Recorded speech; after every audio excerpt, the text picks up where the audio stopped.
pessoal, tudo bem? Eu sou o Fernando, sou professor da Educação Básica aqui na Prefeitura Municipal de Campinas e hoje a gente está aqui no programa Educação em Debate, da TV Educa. A gente vai conversar sobre a proclamação da República e os desdobramentos dela na educação brasileira. E com a gente aqui os nossos convidados de hoje, que vão poder se apresentar. Então está aqui o professor Zezo, o professor Lindner e o professor José Alves. Tudo bem com vocês? Gostaria que vocês se apresentassem para o nosso público um pouquinho, falando da história e tal, o que faz da vida. José Claudinei Lombardi, Zezo.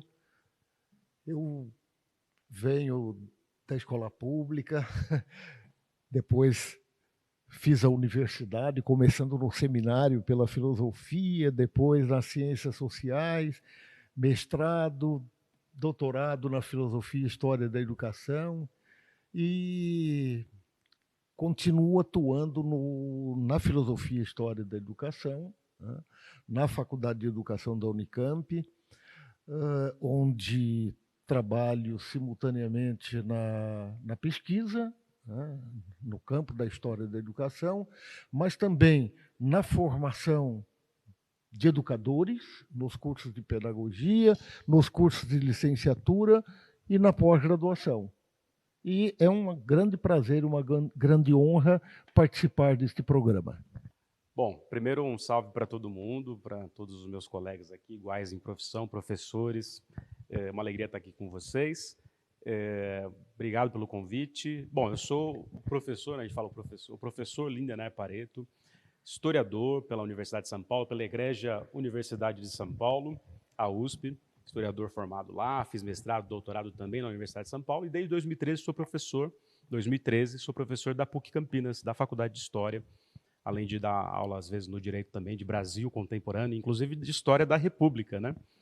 E também faço divulgação de história no Instituto Conhecimento Liberta, faço um programa de entrevistas com historiadores e historiadoras do Brasil, mas também com pensadores de todos os matizes, né? O Zé Alves já foi lá, vou levar o Zezo certamente lá, uma hora.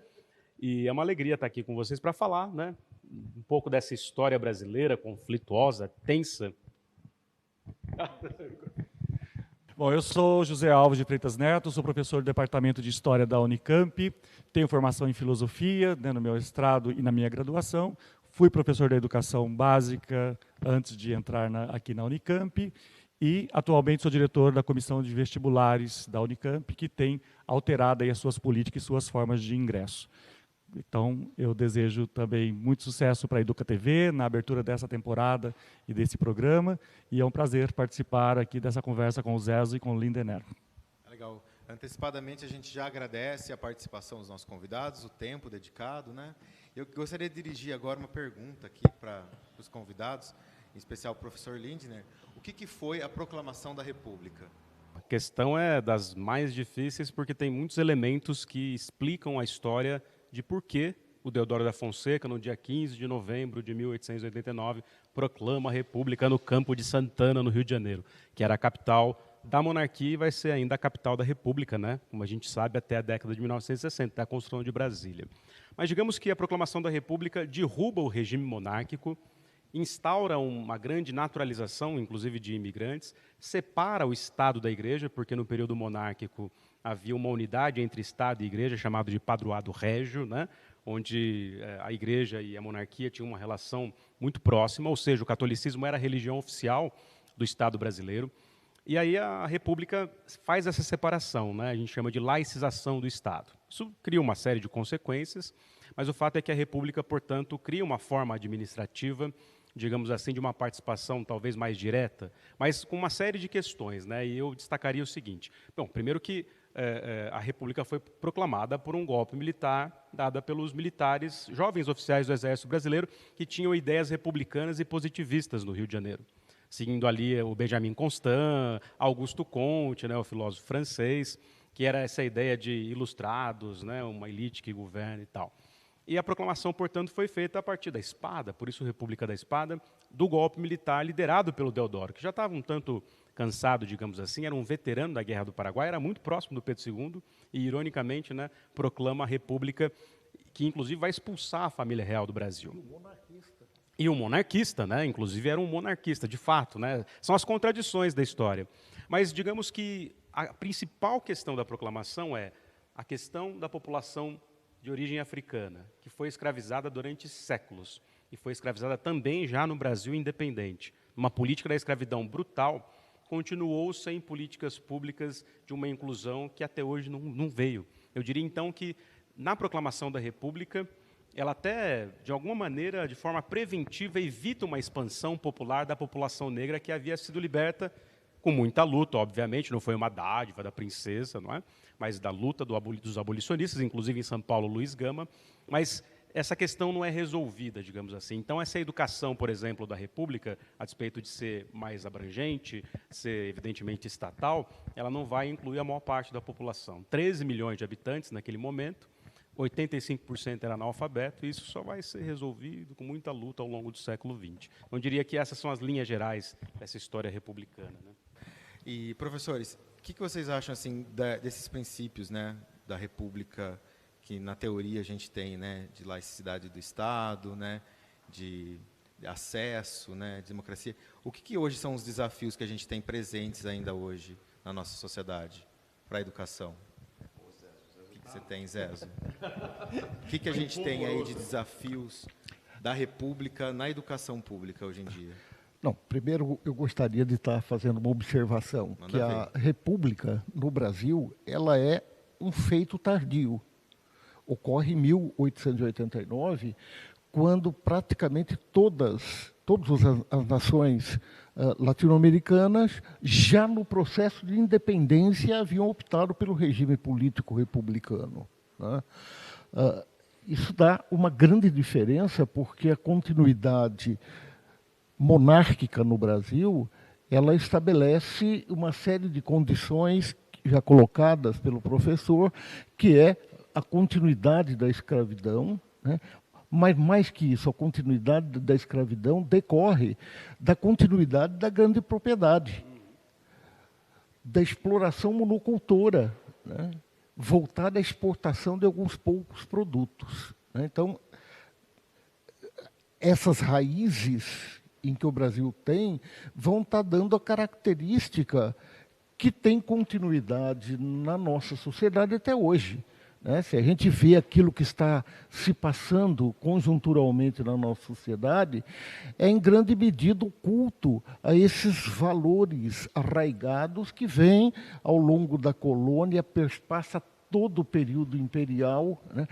Passa pela proclamação da República, passa pela República e chega aqui como uma sociedade cultuadora ainda do patriarcado, né? E, portanto, uma sociedade com machismo extremamente arraigado, né? Feminicídio altíssimo, né? Uma discriminação que é base do racismo, que está na base do escravismo do nosso país, né? E que vem até hoje, né? Uma sociedade com estas características, ela vai desembocar hoje numa grande e profunda divisão societária no nosso país. Me reportando especificamente à educação. Veja, todo o período colonial, ela foi uma educação para privilegiados, para uma pequeníssima elite. Durante praticamente todo o Império, tem continuidade esta mesma situação de uma educação voltada à formação da elite. Que elite? Que nós estamos falando, uma elite, né, que é composta por senhores brancos, que detêm o poder econômico em sua totalidade, e, portanto, excluindo a massa da população indígena, negra, mas também da população livre. Somente quando se instala a monarquia no Brasil que é necessário se formar a burocracia e, portanto, se volta para o início de uma formação, por um lado, da leitura e da escrita, e, por outro, da formação superior, né? O que necessitava uma educação secundária. Daí a organização do Colégio Pedro II e da formação dos primeiros cursos superiores no Brasil, né? Importante a gente lembrar, antes da proclamação, o Senado solicita um relatório minucioso das várias questões do Brasil, entre as quais a educação, que é o famoso relatório Rui Barbosa, né, que desvela que nós temos uma educação pequeníssima, reduzidíssima, voltada ao atendimento desta elite, uma massa da população analfabeta, ainda no tempo do relatório, praticamente eram 90% da população analfabeta, né, sem formação técnica, sem formação de espécie alguma, como poderia, com estas características, se falar em desenvolvimento do país, né? Então, disto decorre que começa, ao lado do movimento abolicionista, o movimento republicano, que passa crescentemente a assumir as grandes bandeiras liberais e que já haviam sido anunciadas na Revolução Francesa. Se a gente pensa, mas o que a Revolução Francesa reivindicava de educação? Reivindicava os grandes princípios liberais que nos chegam com a chamada Proclamação da República. Na verdade, o golpe militar que leva à República. Educação pública, isto é, estatal. Por público não se entendia uma educação voltada a toda a população, mas uma educação que fosse estatal, controlada pelo Estado. Gratuita, porque seria a única forma que ela poderia atingir a massa da população. Laica, portanto, sem nenhuma forma de formação religiosa, que isto era foro familiar, as famílias deveriam cuidar da questão da formação religiosa, mas o Estado deveria permanecer um Estado laico, né? Que educação era esta?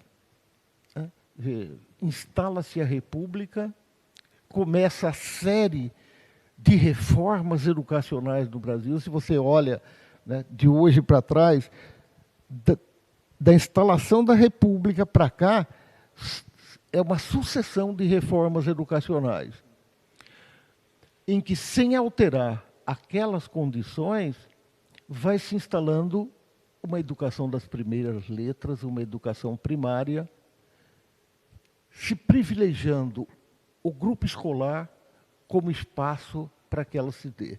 Então, até hoje, nós vamos para as nossas cidades, os prédios dos grupos escolares, que foram os primeiros edifícios majestosos da cidade, para além das catedrais e das igrejas, né, eles constituem uma marca. A outra marca é que, para dar aula nessas escolas, o professor deveria ter uma sólida formação nas escolas normais. Aí, as escolas normais, se a gente vai também para nossas cidades, constituem aqueles prédios majestosos, né, que nossas cidades possuem até hoje, recordando um pouco deste passado e que, em grande medida, se perdeu, né, porque hoje a educação, quantitativamente, ela avançou muito, que foi a tua questão, avançou muito, quantitativamente. Mas esse avanço quantitativo, quando comparado com os demais países, inclusive aqui da América do Sul, não significa universalização de nenhum nível da educação. No nosso país ainda não universalizamos a educação infantil, não universalizamos o ensino primário, né? Hoje, fundamental, séries iniciais, não universalizamos o secundário, que seria o fundamental segundo ciclo, muito menos universalizamos o ensino médio, que continua um grande gargalo na nossa educação, né? E ensino superior, né, mesmo com todas as nossas iniciativas nas universidades, ainda está muito longe da universalização. Acho que, por enquanto, está mais do que... É um grande panorama, né? Engraçado que o Brasil, né, foi um dos últimos países da América Latina a se tornar uma república, né? O último, né? E um dos últimos também, ou se não me engano, o último a ter uma universidade, né? Então, assim, não pode dizer afirmar que é o último, porque deve ter países mais novos que o nosso. Mas Eu gostaria né? de recuperar um pouco antes a ideia de república, porque falamos, evidentemente, do golpe militar que leva à instauração da república, mas num tempo de escassez semântica, de escassez histórica, de escassez de interpretação de texto, que fique bem claro que nós repudiamos o sistema de governo anterior, que era a monarquia. Porque se a república ela foi fruto de um golpe, de uma articulação que envolveu as elites, mas a noção de república ela vem na esteira desse pensamento liberal. E a república contemporânea, e aí pensando na América Latina que foi citada, todos esses países fizeram esse debate entre 1810 e 1822, quando o Brasil, e 1824. E o que estava em debate era a noção de soberania. Então, a soberania, aonde reside a soberania, no caso da experiência da América Espanhola, por conta do rei ter sido aprisionado pelas tropas de Napoleão. Então, pegar essa primeira noção. A república é uma forma de organização do Estado em que a soberania está em questão e ela pertence ao povo e à participação popular. Então, nesse sentido, deve-se elogiar e falar e debater mais sobre o significado de república para que as pessoas possam entender, inclusive, que a etimologia da palavra é res publica, a coisa pública. Então, só pela própria etimologia, nós estamos deixando um sistema monárquico, governo de um, para nós termos um sistema em que a coisa pública e a forma de organização muda. E tem uma outra palavrinha que muda completamente tudo e tem a ver com o debate que nós temos. A gente sai da condição de súditos para a condição de cidadãos. A cidadania, evidentemente, ela não é um presente dado, mas ela é uma conquista de povos e povos, palavras a palavras, momentos a momentos. Então, mas a cidadania é o fundamento da organização da República. A participação popular e essa noção de cidadania não podem ser desvinculadas. Acontece que, claro, no momento em que ela é criada, essa cidadania, ou a noção de cidadania, ela é muito restritiva. E se hoje nós lutamos por direitos de minorias, é porque nós estamos querendo equiparar a todas as pessoas para que possam ter os mesmos direitos, porque um outro fundamento da República é a isonomia. É o tratamento igual e sermos todos tratados de uma forma igual diante do Estado e diante da lei. Por isso que precisamos de uma Constituição, por isso que precisamos de regras e por isso que as pessoas têm que lutar para que esses valores e esses princípios sejam assegurados. Uma das maneiras de subtrair a cidadania era dizer que só pode ser cidadão, portanto ter todos os direitos, inclusive de votar e ser votado, aquele que pode ler. Que pode ler e escrever aquele que foi estudado. Havia escola para todo mundo, como já foi citado? Não. Então, portanto, a República nasce excludente, e ela tem uma característica excludente, mas ela vai mudando conforme o tempo. Ela vai mudando nas inúmeras reformas, nos diversos governos e na problemática que a sociedade vai instaurando de tempos em tempos. Então é fundamental, quero só recuperar isso, que devemos fazer esse debate, levar à escola, falar com a molecada o que significa uma educação e viver no sistema republicano. É o que dá a ele, inclusive, o direito de estar na escola e de poder questionar, inclusive, os poderes que estão ali dentro, do próprio professor, da própria estrutura escolar. Porque o fato de sermos cidadãos não significa que nós tenhamos que aceitar e acatar todas as coisas. Então, este é um dos grandes princípios. E, obviamente, que a República vive em disputa, a República vive dilacerada, e, nesse sentido, vários golpes nós vimos ao longo da história brasileira, ao longo do período republicano da história brasileira.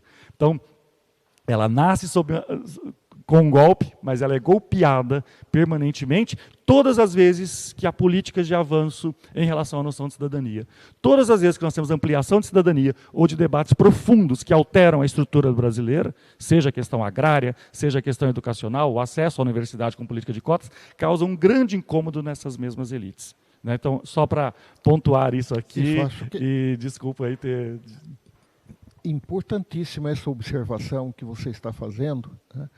Que, lembrado pelo Florestan Fernandes, que foi o grande teórico que vai caracterizar que a marca característica de nosso país é exatamente os sucessivos golpes pelos quais a elite sempre mantém o poder. Qualquer tentativa de avanço das forças populares ou dos direitos populares, um golpe preventivo, né, como o Florestan chamava, é dado. A outra característica, né, é que a república que nos caracteriza na América Latina praticamente toda é a república presidencialista. E essa marca vem até hoje e vai e vem a tentativas golpistas de se implementar uma república parlamentar em nosso país como forma de esvaziar o poder popular na figura de presidentes que têm essa característica populista. Aproveitando o ensejo, né, da questão, pensando no que é a história da monarquia no Brasil, a história da república, acho que, por dever de ofício também de historiadores, nada é tão novo quanto parece, né? E, ao mesmo tempo, por exemplo, a monarquia no Brasil era uma monarquia parlamentar. Isso não significa dizer, portanto, que os Pedros não tinham influência com o poder moderador. Eles tinham, mas eles não podiam simplesmente dissolver do nada o parlamento. Ou seja, há uma Constituição, por incrível que pareça, e eu não digo isso para defender a monarquia, porque eu sou a favor da República, desde os jacobinos, eu sou a favor da República e sempre serei, mas o fato é a participação, por exemplo, de níveis de eleitores no Império do Brasil permitia que analfabetos pudessem participar da vida política. Houve uma reforma no final do Império, na década de 1880, a Lei Saraiva, que aí proibiu os analfabetos de participarem. E a República continua com esse processo de exclusão. Então, no fim das contas, a população analfabeta no Brasil só pode, de fato, participar efetivamente da vida política a partir da Constituição Cidadã de 1988, ou seja, é muito recente. É uma conquista de um voto universal extremamente recente na história brasileira. Mas existem muitas nuances, né? A República ela é, de fato, direta, mais representativa, digamos assim.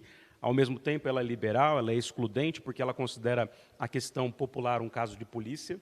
Houve muita luta, muita greve, como as greves de 17 em Campinas, em São Paulo, para que se pudesse reivindicar uma cidadania mais ampla, digamos assim, inclusive o voto feminino, e é evidente que isso sempre envolve a história da educação e da ampliação desse processo educacional, né? Muito bem dito pelo Zezo, na medida em que é um projeto estatal, republicano, que se pretende universal, mas no frigir dos ovos, né, dentro de todas as limitações e permanências do passado no presente, a maior parte da população é excluída desse processo, né?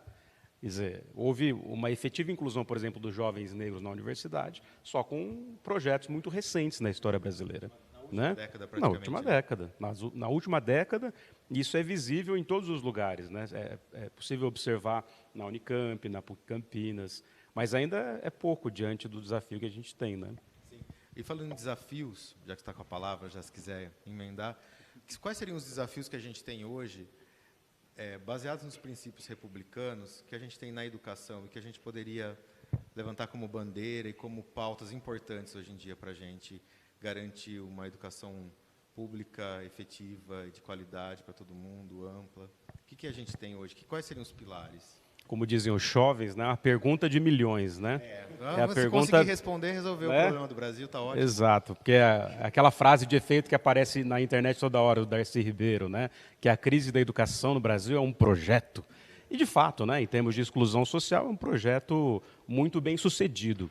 Eu acho que, assim, para começar a discussão, eu colocaria duas questões. A primeira, todos os modelos de controle das consciências, da formação dos indivíduos do século XIX, se encontram hoje em crise. A clínica psiquiátrica, as prisões, os hospitais, né, as forças armadas, arquiteturas de controle de poder do século XIX, a escola é uma das principais, porque é a partir da escola e de outros elementos, mas sobretudo da escola, que você inculca os valores da pátria e do Estado Nacional em construção no século XIX. E a educação tem um papel crucial nisso, a educação nacionalista. Essa que foi retomada de forma ufânica no governo atual, que está quase acabando, não é? Mas o fato esses tipos de dispositivos de controle, segurança, poder do século XIX estão em crise. Todos foram questionados, menos a escola.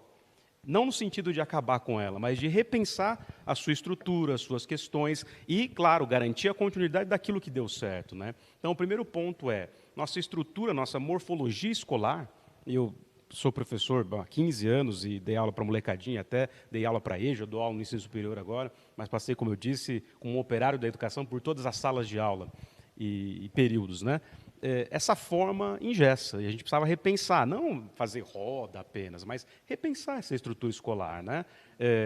O tempo das pessoas na escola, o que elas fazem, a qualidade que aquilo tem, né? As lógicas de controle que a instituição tem ainda são um tanto limitadas. Todos os professores se queixam disso e ninguém resolve isso, né? Então, a primeira coisa, essa morfologia da escola, né? Quando ela começa a servir aos pobres, aí ela também é golpeada, pensando nessas histórias sucessivas de golpes na história brasileira. Como diz o próprio Leandro Carnal, e dizia antes o próprio Florestan, o Brasil é o país do golpe, né? Então, assim, o segundo ponto é, portanto, garantir o seguinte, na Constituição, garantir em uma série de leis que todo governante, seja ele no Legislativo, no Judiciário ou na Presidência da República, que cortar investimentos na educação e precarizá-la, precisa ser empichado imediatamente do cargo. Ou a gente garante uma verba constante e um trabalho de construção constante da formação dos nossos cidadãos, né? Ou a gente não vai chegar em lugar nenhum nunca, ou seja, vai ser um projeto de crise eterna.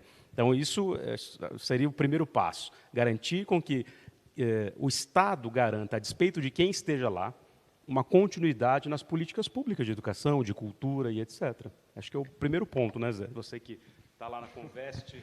Bom, vamos lá. Eu acho que obviamente, a questão de investimento é o motivo mais claro. O Brasil é um país muito rico do ponto de vista das suas reflexões sobre teorias educacionais. Isso é uma coisa a ser louvada e, infelizmente, no contexto político que nós temos vivido nos últimos anos, têm sido assim, destruídas ou atacadas as reputações de grandes nomes da educação. De Paulo Freire, que obviamente todos nós conhecemos e sabemos bastante, mas Darcy Ribeiro, Anísio Teixeira, todo mundo que pensou sistemas de educação e pensou propostas ousadas de educação, porque afinal de contas não é pura e simplesmente o ato de colocar dentro de uma escola, mas pensar uma educação que seja transformadora, que seja crítica. Então, não dá para a gente perder esses referenciais. Infelizmente, nos últimos 4 anos, vivemos um retrocesso enorme do ponto de vista, inclusive, das teorias educacionais, porque as pessoas voltaram a defender questões que confundem o que significa a educação. Se a educação não for emancipadora, não vale a pena fazê-la, porque nós seremos apenas reprodutores das divisões e das desigualdades sociais que existem. A educação tem que ser para a emancipação, tem que fazer com que as pessoas possam produzir a sua autonomia. E nós temos visto recentemente, repito, acho que tem que ser dito, que não podemos esquecer que passamos por esse período trágico em relação à educação, não apenas por conta de cortes, mas por conta de perseguição, de ataque à liberdade dos professores, à liberdade de ensinar, que é assegurada na nossa Lei de Diretrizes e Bases da Educação, e sem contar propostas como escolas cívico-militares, ou pensar ainda de que tem que ser uma alfabetização no sentido mais antigo do que nenhuma parte do mundo mais tem, esse tipo de letramento.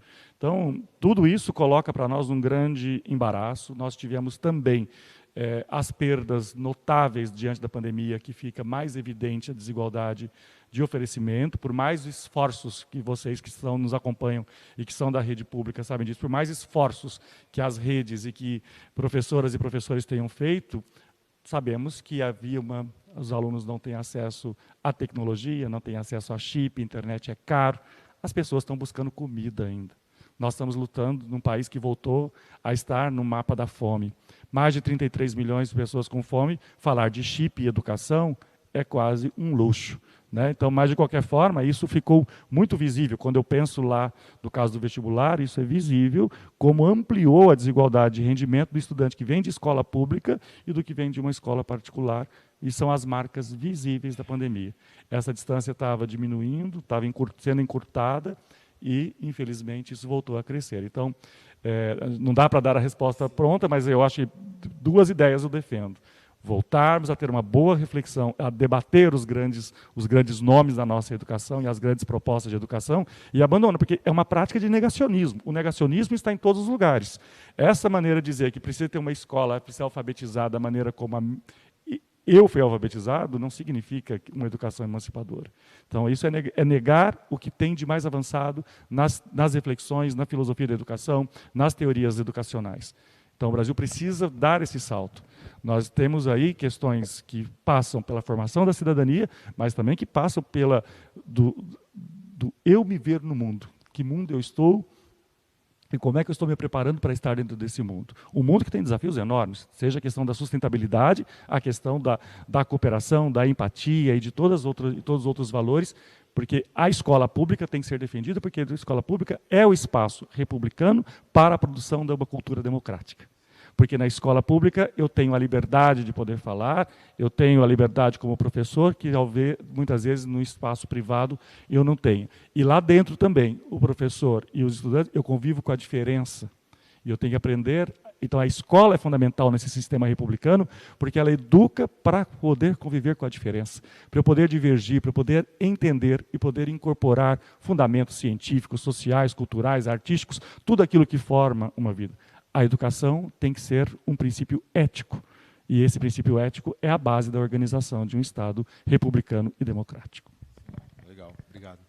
Professor Zezo. Olha, eu estava nas falas dos colegas, matutando aqui, né?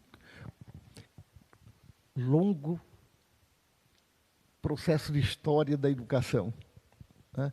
E nós chegamos, em 4 anos, todo o trabalho que a gente tem feito em termos de educação, ele foi questionado, né? Nós vivemos sob a égide do questionamento das bases da ciência. O anticientismo, ele craça à solta, né? As questões mais básicas, antivacina. Nós voltamos a uma época de estar questionando e assumindo o terraplanismo. Então, parece que todo o processo de formação que se deu ao longo de todos esses anos, em 4 anos, do ponto de vista da organização educativa, nós voltamos para a década de 20. Do ponto de vista da legislação... Para o antigo regime, né? Oi? Voltamos para o século XVIII, antes do iluminismo.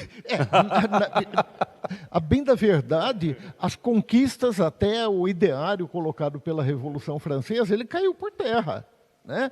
Nós voltamos, nesse sentido, sim, para o século XVIII mesmo, né? Mas se você pega o terraplanismo, né, a gente que tem uma formação filosófica, né, eu não ouvia discussão sobre o terraplanismo desde quando Copérnico, Galileu, ele enterra a teoria terraplanista, a teoria ptolomaica, né, e começa a estabelecer as bases de uma astronomia em que os corpos eles se movimentam, né? E a característica da esferidade ela passa a ser a dominante em toda a cosmologia que se tem. De repente, parece que num passe de mágica, né, quando atingimos o momento, olha que treco doido, o momento em que a própria saída do homem da Terra é o retrato, né? E fotografando a Terra do longe, fotografando a Lua, está mais do que comprovada a esferidade, lá vem toda uma apologia do terraplanismo. No momento em que a ciência possibilita que a microeletrônica, a comunicação à distância, são conquistas da ciência, né?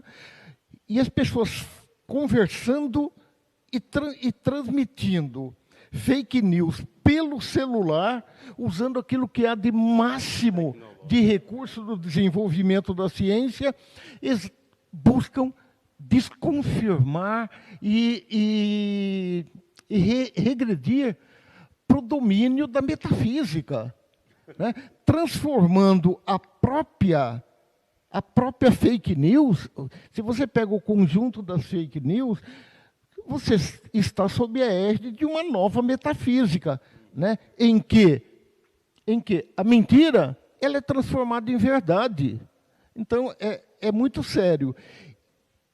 E o que eu queria estar colocando ao falar disso daí é que todo conteúdo que nós trabalhamos na educação, e se a gente pega, qual é o grande objetivo da educação?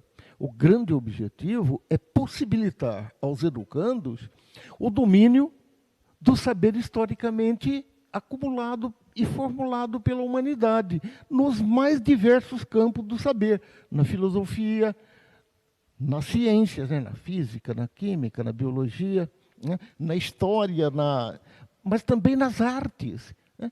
E toda essa nossa busca por estar falando, olha, é hora de superarmos a discussão quantitativa da educação, buscarmos a universalização, ampliando o investimento.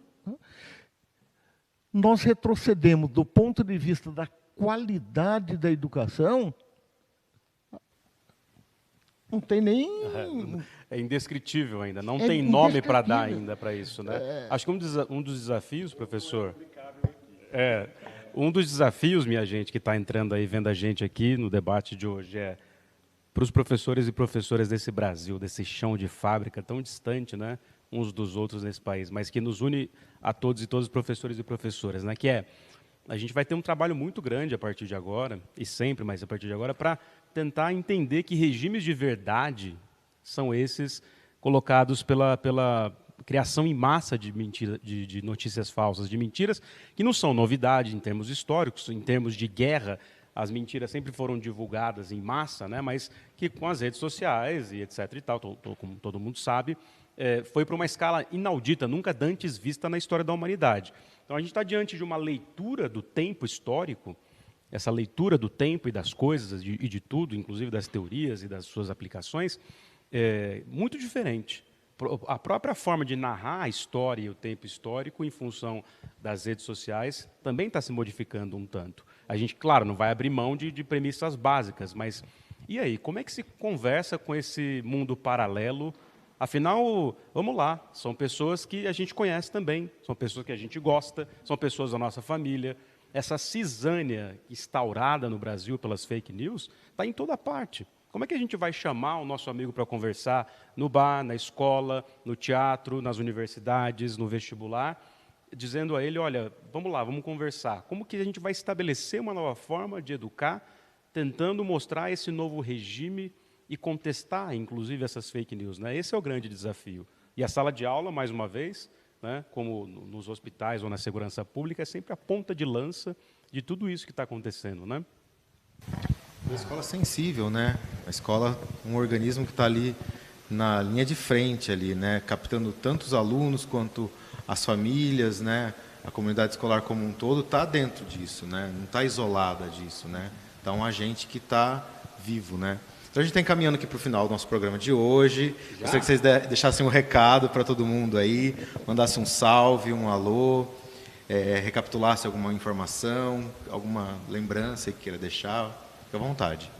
Bom, eu quero parabenizar pelo programa, parabenizar a estreia da TV e desejar que prospere bastante o projeto aqui, que seja inspiradora para outras redes municipais que possam ter esse canal. É uma forma da gente ampliar o diálogo, porque tudo foi dito aqui, várias questões muito sérias e muito complexas, né? Mas, de qualquer maneira, a capacidade de comunicação ela é o imperativo. Nós vivemos disputando espaços de comunicação para combater fake news e outras tantas questões. Mas, para retomar, então, eu acho que o princípio de uma educação republicana, eu acho que lógicas e políticas de inclusão devem continuar avançando. Afinal de contas, essa tarefa é uma tarefa inconclusa. Nós mencionamos aqui várias vezes a questão do passado escravocrata do nosso país, o passado que nós temos, que deixa marcas muito visíveis na violência cotidiana que acomete basicamente, principalmente a população negra e a população indígena. Então, todas essas questões nos colocam nessa reflexão sobre a República, sobre que República queremos e quais espaços nós podemos avançar. E a educação, sem dúvida alguma, eu sou educador, acredito nela, e temos feito vários movimentos que parecem pequenos, mas mudam muito a vida de quem está do outro lado. Então, um estudante que entra hoje na Unicamp, onde eu atuo, é um estudante que tem uma experiência muito diferente daquela que quando eu comecei a atuar lá como professor há 20 anos. Se a gente pegar em termos de dados socioeconômicos, inclusive, hoje mais da metade dos alunos da Unicamp tem uma renda de até 1,5 salário mínimo, muito diferente do que era nos anos 90. Em 90 eu tenho esses dados muito claros. 4% dos alunos da Unicamp tinham apenas renda de até 1,5 salário mínimo nos anos 90. E nós tínhamos mais de 40% dos alunos com renda acima de 20 salários mínimos nos anos 90. Né? Então, hoje é evidente que esse cenário mudou, e isso significa que a universidade é um lugar ainda de muita disputa. Afinal de contas, sei que estou falando para professor de educação básica, mas para vocês entenderem e estimularem seus estudantes a terem um projeto, a estudar e desejarem chegar a uma universidade pública. Né? Afinal de contas, a universidade ela altera não apenas a sua percepção de mundo e te dá uma formação profissional, mas ela vai te ensinar também a lidar e conhecer e estabelecer diálogos com as diferentes áreas de conhecimento. Então, isso é formar para o futuro. Então, acho que colocar na cabeça dessa meninada que é possível. Então, acho que esse é o recado republicano. Sonhar e lutar por esse sonho. Né? Afinal de contas, a educação só avança quando tem luta. Né? Então, a gente luta e disputa esses espaços. Então, os retrocessos vividos, agora é hora de reocupar e avançar. Então, acho que, de alguma maneira, voltamos a ter um grau de esperança e a educação está no cerne dessas expectativas, porque, afinal de contas, ter vivido esses últimos anos sem nenhuma proposta original, sem nenhuma proposta decente para a educação, foi muito doloroso. E professores e professoras não vivem sem a chance, sem o sonho e sem a esperança. E tentaram roubar da gente exatamente isso. Então, se a gente não voltar a ter essa expectativa de futuro, como é que nós vamos transmitir essa expectativa de futuro para os nossos alunos? Como é que nós vamos dizer a eles que vale a pena estudar? Como é que nós vamos dizer a eles que vale a pena se formar? Né? Então, a educação transforma e produz sonhos. É disso que a gente não pode desistir jamais. Tá? Então, parabéns à Educa TV, parabéns a você, Fernando, e foi um prazer compartilhar com o Zezo e com o Lindenero essa roda aqui de conversa. Imagina, a gente que agradece. E é isso, né? Ter esperança, né? Esperançar. Paulo Freire já dizia, né? Vamos lá. Exatamente. Não, é difícil falar depois. Esse homem fala bonito demais, né? E aí é difícil, né? Fiquei aqui até acanhado, mas, bom, não só endosso aqui as palavras do Zé Alves Freitas Neto, agradeço a vocês, meus colegas e amigos em profissão, né, de dever de ofício. Muitas vezes se diz, né, a educação é uma missão.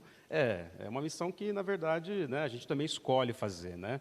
Mas, tirando esse lado missionário, que às vezes é muito sacralizado, ela é um ofício, uma profissão, um trabalho, precisa ser bem remunerada, precisa ser valorizada, precisa ter políticas públicas, tal qual essa que vocês estão fazendo em função da TV, vinculada à educação, né? Que seja constante, ou seja, valorizar, de fato, os profissionais da educação, inclusive do ponto de vista do salário, né? Isso é fundamental. Eu sempre, como operário da educação, reivindico, paguem bem seus professores e professoras, porque se você tem uma remuneração condizente com aquilo que você faz, com o esforço que a gente tem, que é conversar, falar, explicar, tem até o professor no Rio, o explicador, né?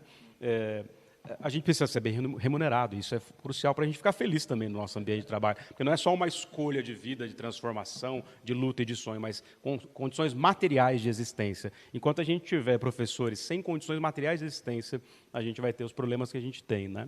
Então, assim, como, portanto, um operário da educação, eu agradeço o convite de vocês, mando um abraço para todo mundo e apenas começamos, né? Vocês vão perceber aos poucos que essa luta nunca acaba, né? E essas conquistas precisam ser sempre vigiadas, garantidas e expandidas. Muito obrigado pelo convite. Beleza. A gente que agradece. Professor Zezo. Bem, agradecimentos à TV Escola. Acho que é uma iniciativa importante, fundamental, nestes tempos em que a linguagem está mudando tanto para os nossos educandos, né? E uma honra, um prazer estar partilhando esta sessão com vocês, né? Aprendendo muito com meus colegas, né? E, para finalizar, eu gostaria de lembrar que o movimento de ampliação e de garantia de uma escola efetivamente pública para todos, ele não decorreu da bondade das nossas elites, né? Ele decorreu das contradições que animam o próprio movimento da história. Foi no momento em que a massa da população irrompe na própria Revolução Francesa, em que o projeto de uma educação pública para todos, indistintamente, ela aparece na nossa história. Também aqui na história da educação do nosso país, a educação ela só emerge no momento em que as massas passam a reivindicar e exigir que a educação fosse para todos, gratuita, ampla, e agora, cada vez mais, reivindicando qualidade da educação, né? Para finalizar, né, eu sempre tenho numa mão o retrovisor, né, aprendendo com a história para saber aquilo que nós somos hoje como resultado desse processo histórico, né? A nossa sociedade, as chagas que a gente está vivendo hoje, foram plantadas nesse processo histórico. Nada mais e nada menos. Mas, ao mesmo tempo, a gente tem que ter o telescópio na mão para ver para frente, né? Em que, no meio dessas contradições que vivemos hoje, não posso acreditar que nós vamos viver, no futuro, numa sociedade tão injusta, igualitária, né? Tão injusta, desigual, não igualitária, tão injusta, desigual e destrutiva da natureza e do homem quanto aquela que vivemos hoje. Eu quero crer que a gente caminha para construir uma sociedade igualitária, uma sociedade de homens emancipados, né? E se a gente quer construir esta sociedade no futuro, tem uma condição que é fundamental. Nós temos que formar novos homens e a nova sociedade no processo educativo. E formar este novo homem, esta nova sociedade, só é possível se bem formarmos nossos professores. Se tivermos condições infraestruturais em que se realize essa educação. E, principalmente, se tivermos salários justos, uma remuneração justa para os nossos professores, para os nossos mestres. Só assim conseguiremos estar pensando, primeiro, que é possível a vida no futuro, porque se continuarmos no processo destrutivo do homem, da humanidade e da natureza como estamos, não há futuro para se pensar. Mésaros já colocava muito bem, sob o capitalismo não tem alternativa, não tem futuro. É necessário que a gente pense um novo modo de produzir a vida e, no interior dele, de produzir a educação. É honestamente isto que eu desejo, que a gente tenha condições de pensar que há futuro, e há um futuro muito melhor do que o que estamos vivendo hoje. E para o Brasil, no curtíssimo prazo, isso vai significar que a gente consiga superar e ultrapassar o autoritarismo que está permeando a sociedade brasileira no nosso momento. Muito obrigado por essa oportunidade. A gente que agradece. Beleza? Obrigado aqui aos nossos convidados. Então, esse foi o programa Educação em Debate, da Educa TV. Um abraço a todos e a todas. Até o próximo.